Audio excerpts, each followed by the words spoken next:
বেশ কিছু বিরোধী নেতা ফিলিস্তিনি রাষ্ট্রদূত আদনান আবু আল-হাইজারের সাথে 16 অক্টোবর ফিলিস্তিনি জনগণের প্রতি তাদের উদ্বেগ প্রকাশ করার জন্য দেখা করেছিলেন এবং বলেছিলেন যে চলমান ইসরায়েল হামাস সংঘর্ষে অবিলম্বে যুদ্ধবিরতির আহ্বান জানাতে ভারতের উচিত তার কূটনৈতিক প্রভাব প্রয়োগ করা। প্রতিনিধি দল ইসরায়েল কর্তৃক গাজায় ফিলিস্তিনিদের ওপর নির্বিচারে বোমা হামলার তীব্র নিন্দা জানিয়েছেন এবং জরুরি মানবিক সহায়তা পৌঁছে দেওয়ার জন্য আহ্বানও জানিয়েছেন। আসছে বিস্তারিত খবরে।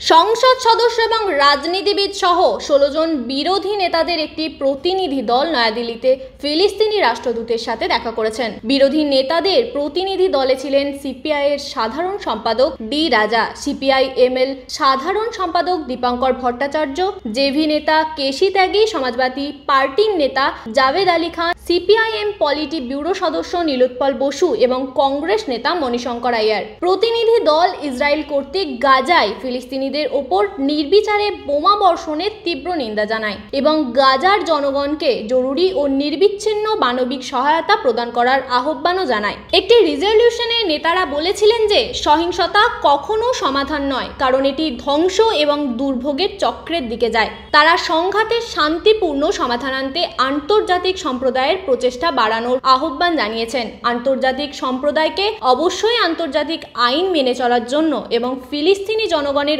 অধিকার ও মর্যাদাকে সম্মান করার জন্য ইসরায়েল রাষ্ট্রের উপর চাপ প্রয়োগ করতে হবে। আমরা এই অঞ্চলে স্থায়ী শান্তি নিশ্চিত করার জন্য তীব্র কূটনৈতিক প্রচেষ্টা এবং বহুপাক্ষিক উদ্যোগের আহ্বান জানাই।